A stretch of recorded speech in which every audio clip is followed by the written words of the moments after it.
Bienvenue à chacun d'entre vous dans cette nouvelle vidéo où nous allons ensemble explorer le passionnant sujet de l'estime de soi.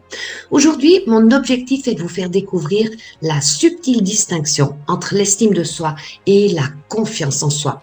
En comprenant cette nuance, vous réaliserez que travailler sur votre estime de soi est une étape importante vers le renforcement de votre confiance personnelle.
Bonjour à toutes et tous, je suis ravie de me présenter à ceux et celles qui font connaissance avec moi aujourd'hui. Je suis Anne-Marie André, thérapeute holistique, coach en neurosciences et praticienne en neuroponcture et en micronutrition. Mon rôle est d'être votre partenaire dans votre quête du bien-être absolu. Chaque vidéo que je partagerai sera un vrai voyage intérieur rempli d'astuces pratiques, de stratégies qui marchent et de réflexions profondes. Mon but est de t'aider à tracer ton propre chemin vers une vie épanouissante. Mais attends, il y a plus. En te joignant à notre super communauté, tu auras en exclusivité mon e-book Découvre ta motivation, qui est un véritable guide inspirant pour ton développement personnel qui va t'accompagner tout simplement étape par étape. C'est un véritable trésor qui t'accompagnera tout au long de ton parcours vers le succès et le bien-être. Tu trouveras le lien pour le télécharger dans le descriptif juste en dessous de cette vidéo. Et n'oublie pas, tu as le pouvoir en toi de transformer ta vie, de t'épanouir mais pleinement et de construire une confiance en toi inébranlable. Alors ne tarde pas, abonne-toi dès maintenant pour ne plus manquer la suite de cette aventure extraordinaire. Avant de plonger au cœur du sujet, laisse-moi t'éclairer sur la différence essentielle entre ces deux concepts. La confiance en soi, c'est vraiment croire au fond de toi que tu as les compétences nécessaires pour résoudre les défis qui se mettent en travers de ton chemin. C'est croire en ton potentiel à trouver des solutions, même quand c'est un peu compliqué. Cette confiance découle de tes compétences et de ce que tu as déjà vécu. Plus tu as surmonté de choses similaires avec succès, plus ta confiance en toi est bien grandie. Prenons un exemple concret pour voir un petit peu ça de plus près. Imagine-toi dans une grande piscine sans pouvoir te tenir au bord. Moi, personnellement, je me sens super sûre de moi dans cette situation. C'est parce que j'ai passé des années à nager et que je sais me débrouiller dans l'eau sans problème. Les expériences que j'ai vécues m'ont montré que j'ai tout ce qu'il faut pour gérer ça. Je suis confiante en moi. Et c'est parce que je sais que je peux le faire grâce à ce que j'ai appris et accompli avant. Maintenant, abordons le sujet de l'estime de soi. Il s'agit d'un concept tout à fait distinct. L'estime de soi englobe notre perception et notre valeur personnelle. C'est la façon dont nous nous voyons et l'estime que nous nous accordons. Posséder une haute estime de soi signifie avoir une vision positive de soi-même, se considérer avec bienveillance et reconnaître la valeur profonde de notre être. Chaque fois que tu interagis avec toi-même ou avec le monde extérieur, ça contribue à façonner comment tu te vois. Ça découle de ta propre compréhension de qui tu es, de tes forces et de tes qualités spéciales, alors que la confiance en toi peut varier selon les domaines. L'estime de toi-même concerne une vision générale de ta valeur en tant qu'individu. Maintenant, nous sommes à mi-chemin de notre exploration et j'espère que tu te sens aussi enthousiasme que moi à l'idée de plonger plus profondément dans ces idées qui valent de l'or. La confiance en soi et l'estime de soi-même se renforcent mutuellement, trouvant ainsi la voie vers une version épanouissante de soi-même. Alors, ça peut être à propos de ce qu'on pense de nous-mêmes ou comment on agit en réalité. En fait, c'est comme on juge nos actions et notre personnalité. C'est comme la valeur qu'on donne à tout ça. C'est comme se noter soi-même. Prenons un exemple pour la piscine. Si je dis qu'à la piscine, je me sens sûre parce que je sais nager, mais en même temps, eh bien, je me trouve pas belle. Je suis mal à l'aise avec mon corps. Ça veut dire que je n'ai pas une bonne image de moi. C'est pareil avec mes actes. Par exemple, à la piscine, si je ne respecte pas les règles de sécurité, même si je sais que c'est important, ça veut dire que je me juge comme faisant des choses pas bien. Et ça fait baisser mon estime de moi. C'est vraiment connecté au sentiment de se sentir assez bien, assez fort, assez responsable, comme assez mature, etc. C'est aussi être d'accord avec ses propres actions.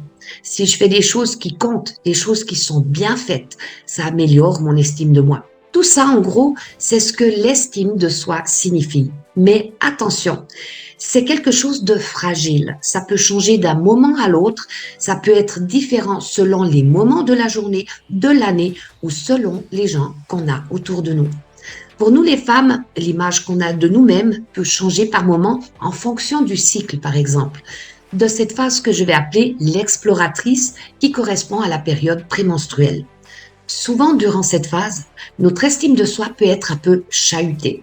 Les hormones sont en ébullition et il est vrai qu'en général, notre morale peut être en baisse. C'est typiquement le cas pendant cette période de l'exploratrice où notre estime de nous-mêmes peut diminuer. Personnellement, dans ces moments-là, j'avais du mal à accepter mon corps, je me sentais moins bien, moins belle et ainsi de suite. Cependant, à d'autres moments de mon cycle, il y avait des moments où je me sentais puissante, où je me sentais fantastique, pleine de confiance en moi. Ainsi, l'estime de soi peut fluctuer en fonction de bien des choses. Ça peut changer d'une heure à l'autre, ça peut être influencé par le cycle, par des commentaires, des moqueries, des jugements, etc. Ça peut aussi être impacté par des expériences qu'on a vécues. Par exemple, de mauvaises expériences après une rupture amoureuse, ou bien du harcèlement à l'école, ou d'autres situations difficiles peuvent faire baisser notre estime de nous-mêmes. Mais je tiens à souligner que personne d'autre n'est responsable de votre estime de vous-même. En d'autres termes, ce n'est pas la faute de quelqu'un si votre estime de vous diminue. C'est pas à cause de la personne qui vous a trompé ou harcelé que votre estime de vous-même baisse. Pourquoi? Parce que personne n'est responsable de vos émotions. Les gens sont responsables de leurs actions, mais vos pensées créent vos émotions. Et ça, c'est très important à rappeler. Prendre la responsabilité est crucial, surtout en ce qui concerne l'estime de soi.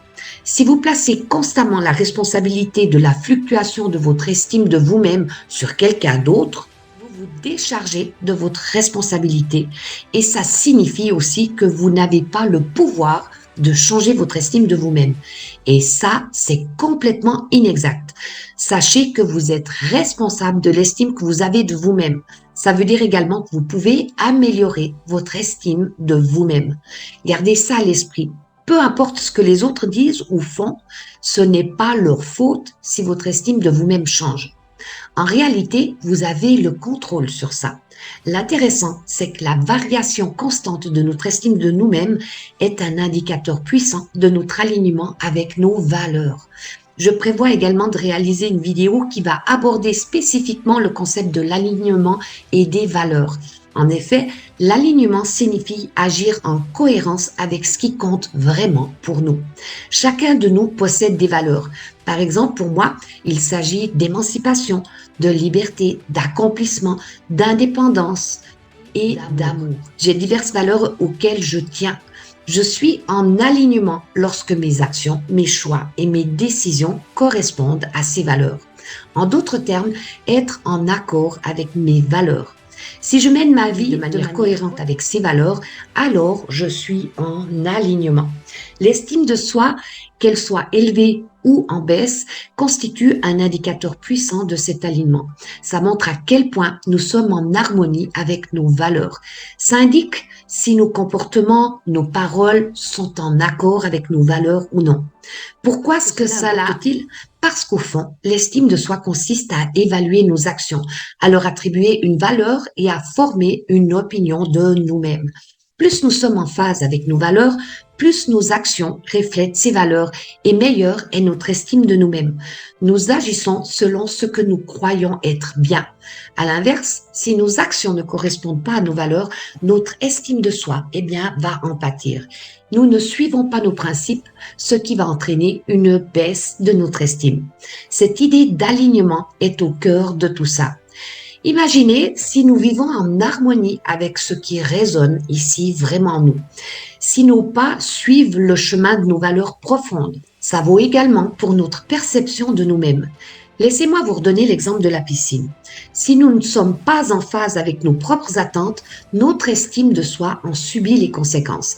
Par exemple, à la piscine, si je me sens mal dans ma peau parce que je ne pense pas que mon corps soit beau, c'est parce que mon image corporelle ne colle pas avec ce que je crois être une belle apparence.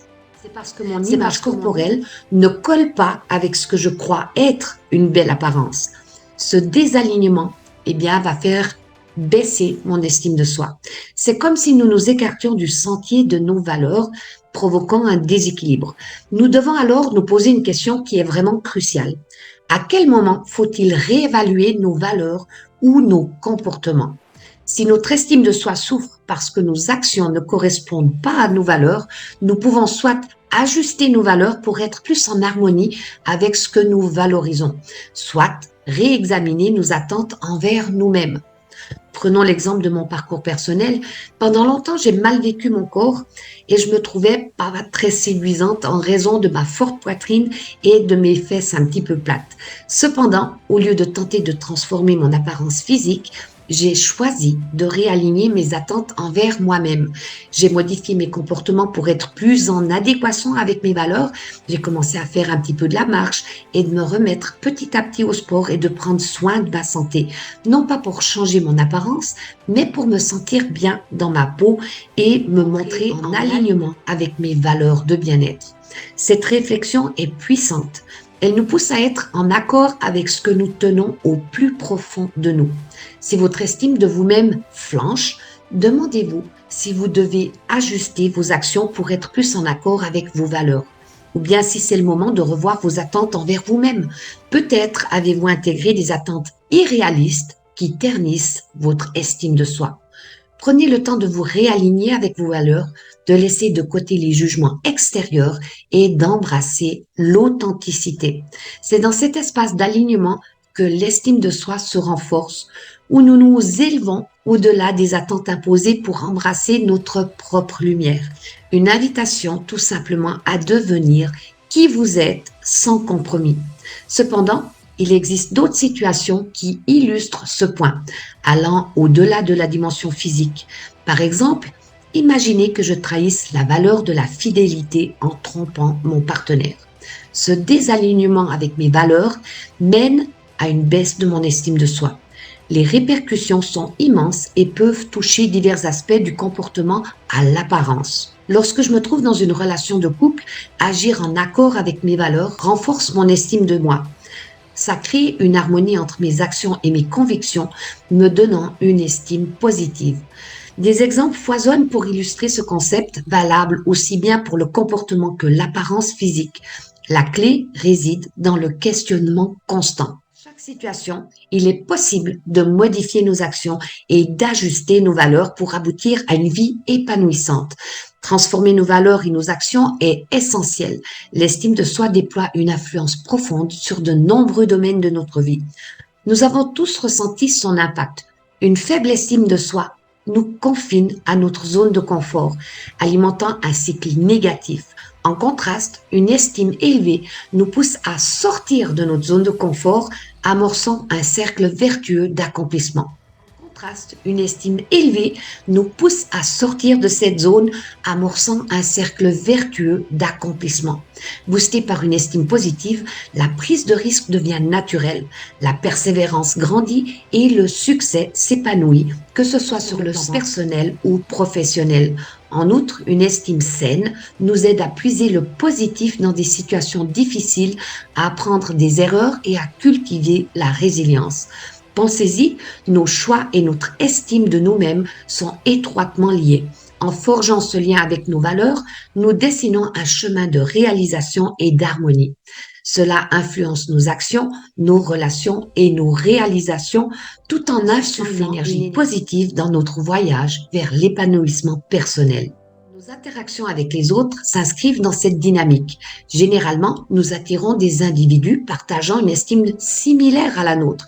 Néanmoins, il arrive que nos perceptions biaisées ou nos croyances inconscientes nous poussent à attirer des personnes avec une faible estime d'elles-mêmes. Un exemple frappant est l'idée de sauver autrui. Ce schéma auquel moi-même j'ai été confrontée, je fais référence au triangle de Karpman qui illustre comment nos attentes influent sur nos relations. Ce phénomène forge des liens entre des personnes ayant des niveaux d'estime comparables.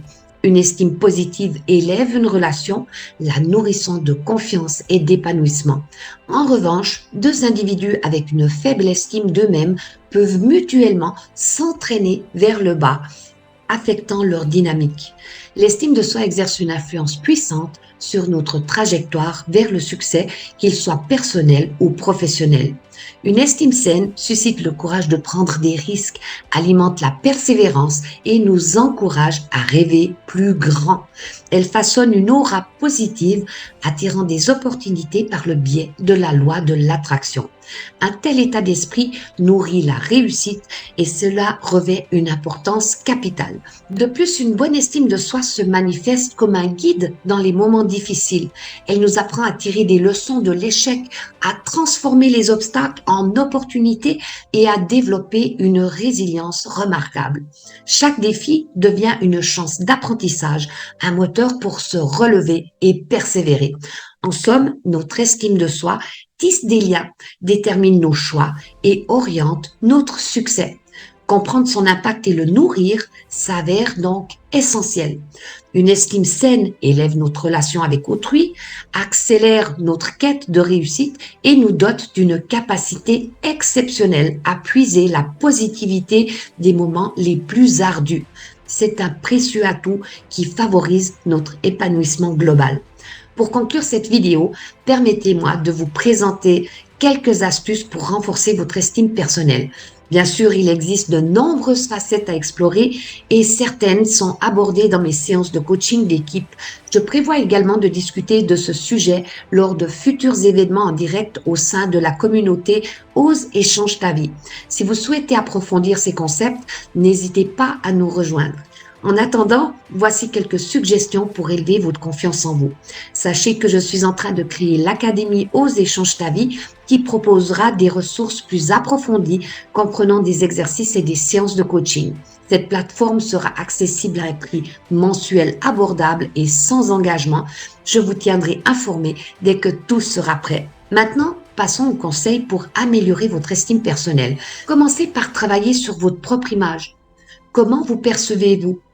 Et comment parlez-vous de vous-même? Cette question englobe à la fois votre communication avec autrui et votre monologue intérieur. Dans le contexte des relations amoureuses, prenez en compte l'impact de vos mots sur votre partenaire. Il arrive souvent que nous utilisons des termes négatifs pour nous décrire, ce qui peut affecter la relation de manière négative. Ces mots influencent non seulement votre propre perception, mais aussi celle de votre partenaire. Il est important de comprendre que nous sommes responsables de cultiver une estime de soi positive plutôt que d'attendre que notre partenaire le fasse. Un élément clé de ce processus est d'examiner et de réajuster votre dialogue intérieur. Quels mots et quelles expressions utilisez-vous pour vous décrire? Quelles sont vos pensées intérieures? Ces éléments ont un impact significatif sur votre confiance en vous. Choisissez un dialogue intérieur qui soit constructif, engageant et surtout bienveillant. Parallèlement, explorez les croyances qui vous limitent. Identifiez les idées qui entravent votre confiance en vous et remettez-les en question.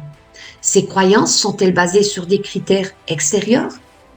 Pouvez-vous les redéfinir en fonction de vos propres valeurs? Enfin, dernier conseil fondamental, cessez de rechercher constamment l'approbation des autres. Plutôt que de dépendre de la validation extérieure, concentrez-vous sur votre propre évaluation. Cette approche puissante contribuera à renforcer votre confiance en vous de manière durable. En somme, améliorer votre estime de vous-même requiert un examen de l'image que vous projetez, de votre dialogue intérieur, de vos croyances limitantes et de votre propre indépendance vis-à-vis de l'approbation extérieure.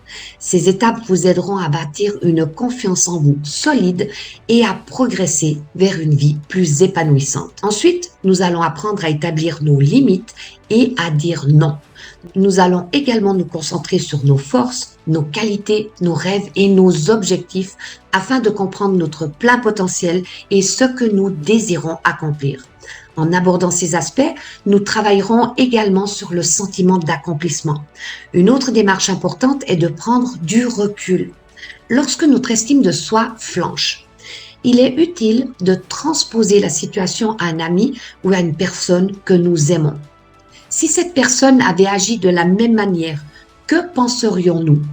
Aurions-nous la même réaction négative envers elle? Prenez un moment pour vous poser ces questions. Dans la plupart des cas, la réponse est non. Prenez une pause, faites cette transposition mentale et gagnez en perspective. En somme, voici quelques-unes de mes premières suggestions pour renforcer votre estime de vous-même. Il est essentiel d'examiner vos valeurs, vos attentes, vos comportements et de travailler sur l'alignement entre eux. Je vous encourage à participer à ces réflexions dans votre vie quotidienne en utilisant les situations réelles comme des opportunités d'application. L'amélioration de l'estime de soi demande de la pratique et de la persévérance, mais sur le long terme. J'espère que cette vidéo vous a été utile et vous a plu.